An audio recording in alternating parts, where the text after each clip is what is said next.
আমাদের ভারতবর্ষের প্রধানমন্ত্রী নরেন্দ্র মোদী যে মানসিকতা এবং চিন্তাধারা মানুষের মনের মধ্যে এবং মনের মনিকটায় পৌঁছে দেওয়ার জন্য যে সবকা সাথ সবকা বিকাশ সবকা বিশ্বাস, সেই যে চিন্তাধারা পৌঁছে যেন ভারতবর্ষের প্রতিটি কোণায়, তার মধ্যে আমাদের ভারতবর্ষের মধ্যে পশ্চিমবঙ্গ একটা অঙ্গরাজ্য। এই পশ্চিমবঙ্গ রাজ্যে যেটা বিগত সরকার আমাদের এই কেন্দ্রের প্রকল্পগুলোকে অ্যাকসেপ্ট করতে দেয়নি, সেটা বর্তমান আমাদের ভারতীয় জনতা পার্টির সরকার অ্যাকসেপ্ট করেছে এবং সেই প্রতিটি কোণা এবং প্রতিটি প্রান্তে কাজের যে 125 দিনে ভিভিজি রামজি 2025 সালে আমাদের যশস্ব প্রধানমন্ত্রী নরেন্দ্র মোদীর যে চিন্তাধারাকে বিকশিত করার জন্য, যে বিকশিত ভারত তারই সাফল্যমণ্ডিতভাবে তুলে ধরার জন্য মানুষদের মধ্যে যে 125 দিনের কাজ আইন পাস করেছে। এই আইনের মধ্য দিয়ে ভিভিজি রামজি কাজটি আমাদের পাথর প্রতিমা বিধানসভার ক্ষেত্রে ব্লকের 1 নম্বর প্রথম এই জায়গায় উদ্বোধন হলো আমাদের পাথর প্রতিমা অঞ্চলের মৌজা। আপনার পরিচয়? আমি পাথর প্রতিমা অঞ্চলের বিরোধী দলের নেতা এবং এই বুথের পঞ্চায়েত মেম্বার।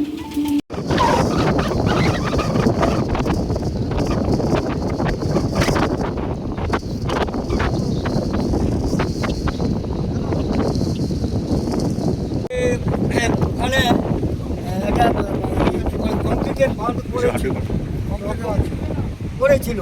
রাজীব ব্যানার্জি এসেছিল তখন মন্ত্রী, এখানে সমস্ত ডিপার্টমেন্টের স্টাফ বসলো। মন্ত্রী হবার পর একদম সুন্দরবনের প্রত্যন্ত এলাকা শেষ পর্যন্ত গোবর্ধনপুর এলেন। এখানকার রাস্তাঘাট বিভিন্ন অভিযোগ উঠেছে মানুষের, আগের সরকারের দুর্নীতি থেকে আরম্ভ করে বর্তমান যা পরিস্থিতি, কি দেখলেন এবং কি কথা দিলেন মানুষকে? দেখুন, সবে মানে 1.5 মাসও হয়ে কিছুদিন গেছে, 2 মাস কমপ্লিট হয়ে এখন পর্যন্ত আমরা সরকারে এসেছি। তা আমাদের শুধু সরকার গঠনের আগে যখন আমরা বিদায় হয়েছিলাম, মেজরিটি পেয়েছিলাম সরকার গঠনের জন্য, তখন থেকে আমরা কিন্তু শুরু করেছি নামখানা থেকে বকখালি, ফেজারগঞ্জ, ওদিকে ঈশ্বরীপুর, দুর্গানগর ঘুরে আমরা এটা টার্গেট ছিল পাথর প্রতিমা বিভিন্ন দ্বীপগুলো যেগুলো ভাঙন হতে পারে সম্ভাবনা, সেগুলো আমরা পরিদর্শন করতে যাওয়ার ইচ্ছা প্রকাশ করেছিলাম। এখানকার যারা কার্যকর্তা জনগণ আছে তাদের বলেছিলাম। সেই উদ্দেশ্যে আমি সঙ্গে করে আমার আধিকারিক, ইরিগেশনের আধিকারিকরা আছেন, এখানে বিডিও সাহেব আছেন এবং আমাদের সুন্দরবন ডেভেলপমেন্ট অথরিটির এক্সিকিউটিভ ইঞ্জিনিয়ার আছেন, সবাইকে একসঙ্গে যৌথভাবে নিয়ে এসে এই এলাকার কী কী অসুবিধায় মানুষজন আছে তা দেখে আগামী দিনে যাতে এটা পাকাপোক্ত কিছু করতে পারি তার জন্য সেই আশ্বস্ত করলাম যে আপনারা ল্যান্ড দিন, জমি দিন, আমরা পাকাপোক্ত ব্যবস্থা করে দেবো। আচ্ছা, এই ভিভি রামজির এই প্রকল্পের আজকের উদ্বোধন হলো, 100 দিন কাজ বাদ দিয়ে 125 দিনের কাজের উদ্বোধন হলো, এই বিষয়টা নিয়ে কি বলবেন? ব্যাপারটা হচ্ছে গত 55 বছর কংগ্রেস সরকার ছিল, তারপরে জোট সরকার ছিল কেন্দ্রে। যে দুর্নীতি, সারা ভারতবর্ষের জনসংখ্যা বৃদ্ধি পেয়েছে, সঙ্গে সঙ্গে বেড়েছে বেকারত্ব এবং এই স্বজন পোষণ পূর্বতন সরকারের তৃণমূল কংগ্রেসের আমল এবং কংগ্রেসের আমল এবং সিপিআইএমের আমলে 34 বছর যে দুর্নীতি হয়েছে সারা রাজ্য এবং দেশ জুড়ে, তার জন্য বেকার ভারতবর্ষে বেড়েছিল। আমাদের শ্রদ্ধেয় নরেন্দ্র মোদীজি ক্ষমতায় আসার পরে 30 কোটি বেকারত্ব কমিয়েছে। 30 কোটি মানুষ মানে আপনার একদম নিচু স্তর থেকে উপরে উঠে এসছে, মধ্যবর্তী শ্রেণীতে উঠে এসছে। এটা আমাদের কাছে গর্ব এবং পশ্চিমবঙ্গে বিগত 50 বছর ডবল ইঞ্জিন সরকার দেখেনি, এবারে ডবল ইঞ্জিন সরকার এসছে। আমাদের শ্রদ্ধেয় মুখ্যমন্ত্রী শুভেন্দু অধিকারী এবং কেন্দ্রে আমাদের নরেন্দ্র মোদীজির হাত ধরে পশ্চিমবঙ্গ বিকশিত পশ্চিমবঙ্গে রূপান্তরিত হবে। মানুষ কাজ পাবে, শিল্প ফিরবে, সঙ্গে সঙ্গে রাস্তাঘাট, নদী বাউন্ডারি, এই সমস্ত রাস্তাঘাট আপনারা দেখতে থাকবেন। মানুষের আশীর্বাদ বিজেপির সঙ্গে আছে, আমাদের নরেন্দ্র মোদীজির সঙ্গে আছে, সকলের সঙ্গে আছে এবং স্বচ্ছভাবে কর্মসংস্থান ফিরে পাবে, কোনো দুর্নীতি হবে না, এইটুকু আপনাদের কাছে আমরা আশ্বস্ত করছি। আপনার পরিচয়? আমার নাম সমরেন্দ্র মাইতি। আমি অসিত দা, আমাদের প্রার্থী যিনি ছিলেন ভারতীয় জনতা পার্টির, এবং অসিত গিরি, আমরা সকলে ব্লকের নেতৃত্ব দিই। এইটুকু আমাদের পরিচয়, বিজেপির নেতৃত্ব। আপনারা সকলেই জানেন এই স্কিমটাকে চালু হলো, এই স্কিমের কিন্তু আমাদের যে ওয়েস্ট পেমেন্টের যে ওয়েস্ট পেমেন্টটা হবে তার জন্য কিন্তু মাস্টার লোন জেনারেট হবে। এই মাস্টার লোনের মাধ্যমে আপনারা শুধু কাজ করলেই হবে না, তার আগে মাস্টার লোনের মাধ্যমে আপনাদের যে পেমেন্ট সেটাকে সুনিশ্চিত করবার জন্য কিন্তু আপনাদেরকে অবশ্যই ইউকিউআইসিটা কমপ্লিট করতে হবে। এখনও যারা আছেন সেক্ষেত্রে আমি একাধারে যেমন অফিসিয়ালসদের অনুরোধ করবো, তার পাশাপাশি যারা টিআরআই ফাংশনারি যারা আছেন এবং বিশিষ্ট সমাজসেবীরা এখানে উপস্থিত আছেন, তাদের সকলকে অনুরোধ করবো এই এমপ্লয়মেন্ট গ্যারান্টি স্কিমের বেনিফিট সাধারণ মানুষের কাছে পৌঁছে দিতে। কখনো যেন এরকম না হয় যে কারো ক্ষেত্রে দেখা গেল তার ইউসিওআইসিটা কমপ্লিট না হওয়ার জন্য হয়তো কাজ করে বসে আছে, সে কিন্তু পেমেন্ট পাচ্ছে না। তো কাইন্ডলি আমি সবাইকে অনুরোধ করবো এটা একটু দেখবেন। আমার পক্ষ থেকে এটুকুই বলবার ছিল। একটু বাঁদিকে যাবে, পুরো রাস্তাটা নেবো লম্বা। সুনীল বাবু একটু এই সামনে চলে আসুন, একটু রাস্তাটা পুরো ধন্যবাদ জানাই আমাদের সিঙ্গিদা একটু একটু চেপে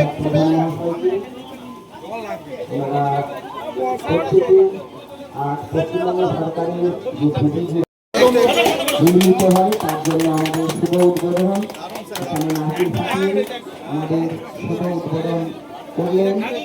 আমাদের এটা গ্রাম পঞ্চায়েতের বাইরে কাউকে থাকতে নেই।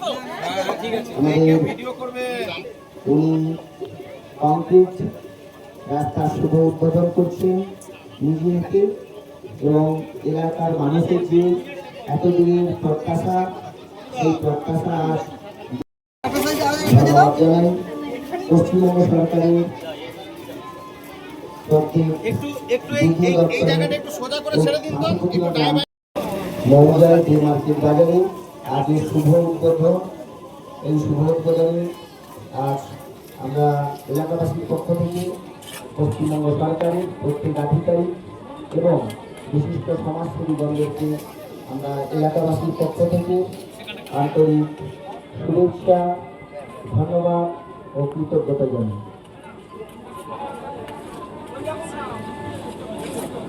আমাদের আজ এই এলাকার এই পাথর প্রতিমা দুজো ও গ্রাম পঞ্চায়েতের সহযোগিতায় বিশিষ্ট সমাজসেবীদের আগ্রহ পশ্চিমবঙ্গ সরকারের নবনির্মিত প্রকল্প ভিবি রামজি প্রকল্পের মধ্য দিয়ে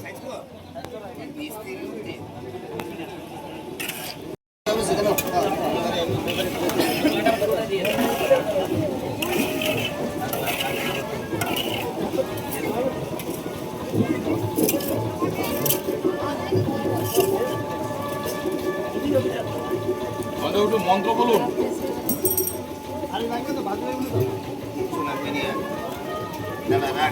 রামজি স্কিমটা চালু হয়েছে, এবং এই স্কিমের মাধ্যমে আপনাদেরকে যেটা বলবার যে 125 দিন, অর্থাৎ আগে যেটা 100 দিনের কাজ করা যেত সেটা কিন্তু এখন পরিবার পিছু হাউসের পিছু সারা বছরে 125 দিনের কিন্তু এমপ্লয়মেন্ট গ্যারান্টি এখানে দেওয়া হচ্ছে। এর পাশাপাশি একটা বিষয় যে এখানে ভিবি রামজি স্কিমের ক্ষেত্রে পুরোনো এনার্জিএসের ক্ষেত্রে এনার্জির ক্ষেত্রেও যা রুল ছিল সেটা কিন্তু আমরা প্রোগ্রাম ইমপ্লিমেন্টেশনের ক্ষেত্রে সবসময় বলে রাখবো, সেটা হচ্ছে নো অ্যাসেট নো ওয়ার্ক। অর্থাৎ আমরা সেই ধরনের অ্যাসেট আমরা ক্রিয়েশন করবো যেটা কিন্তু যেটা যেন অ্যাসেট ক্রিয়েশন যেন হয়। এর পাশাপাশি আমাদের কাজের ক্ষেত্রে আপনারা সকলেই জানেন যে পুরোনো 20-21 নাগাদ মোটামুটি এই স্কিমটা যে বন্ধ হয়ে যায় আমাদের রাজ্য এবং তার পাশাপাশি আরো দু একটা রাজ্য, সেই স্কিমটাকে আমরা ইমপ্লিমেন্ট করবো, এবং এই স্কিম ইমপ্লিমেন্টেশনের ক্ষেত্রে অবশ্যই আমরা চেষ্টা করবো যেন দুটো বিষয়ের দিকে আমাদের নজর রাখতে হবে। একটা হচ্ছে ট্রান্সপারেন্সি আর একটা হচ্ছে অ্যাকাউন্টেবিলিটি। এই দুটো বিষয়ের ব্যাপারে কোনো রকম কোনো কম্প্রোমাইজ কিন্তু আমাদের করা যাবে না। এর পাশাপাশি যেটা বলবার বিষয় আমাদের জেলার ক্ষেত্রে অন্যান্য জেলার রেসপেক্টে কিছুদিন গ্রাম পঞ্চায়েতের এমএস সাহেবকে, কারণ ওনার অক্লান্ত পরিশ্রমে আমরা এই পুরোটা গ্রাম পঞ্চায়েতের মধ্যে সিএনজি এসওয়াই রোড থেকে মিডল বেড়ার বাড়ি পর্যন্ত নতুন সিমেন্ট কংক্রিট রাস্তা নির্মাণ। তো এমএস সাহেবকে আমি আরও একবার ধন্যবাদ জানাতে চাই। এর পাশাপাশি আমি ধন্যবাদ জানাতে চাই আমাদের ব্লকের এনার্জিএস টিম, যারা তাদের কাউন্টার পার্টের যে পোস্টারের কাজগুলো সেগুলো করছে। যাই হোক, এর পাশাপাশি আমি চাই যে এই গ্রাম পঞ্চায়েতে যারা ফাংশনারিজ আছেন, সেটা গ্রাম পঞ্চায়েতের অফিসিয়ালস হোক বা পিআরআই ফাংশনারিজ। পাথর প্রতিমা বিধানসভার প্রাক্তন কনভেনার অসিত বরণগিরি। আজকের এই ভিবি রামজির কাজ আমরা পাথর প্রতিমা কিশোরীনগরে প্রথম শুরু করি, এবং আমাদের সঙ্গে সহযোগিতা করেছেন পাথর প্রতিমা বিধানসভার সম্মানীয় জয়েন্ট বিডিও সাহেব, তিনিও আমাদের সঙ্গে সহযোগিতা করেছেন, এবং ইঞ্জিনিয়াররা আমাদের সঙ্গেও খুব ভালোই সহযোগিতা করেছেন। আমরা আগামী দিনে এই ভারতীয় জনতা পার্টির কার্যক্রমকে সাধারণ মানুষের কাছে ভালো জায়গায় তুলে ধরতে পারি, এবং তার মধ্য দিয়ে আমরা তাদের যে আশীর্বাদ গ্রহণ করতে পারি। দুর্নীতি যাতে এই রাস্তার মধ্যে বা বিভিন্ন কর্মক্ষেত্রে যাতে না থাকে, সেটাকে লক্ষ্য রেখে আমরা আগামী দিনের পথ এগিয়ে চলবো, এটা আমাদের হচ্ছে সংকল্প। আপনার এবং পরিচয়? বিশ্ববরেণ্য নেতা আমার নরেন্দ্র মোদীজি, তার আশীর্বাদকে মাথায় নিয়ে আমরা আগামী দিনে এই পথে এগিয়ে চলছি এবং চলব। আপনার পরিচয়? আমার পরিচয়, আমি অসিত বরণ গিরি, 130 পাথর প্রতিমা বিধানসভার 2026-এর কন্টেস্টিং ক্যান্ডিডেটের আমি ইলেকশন এজেন্ট।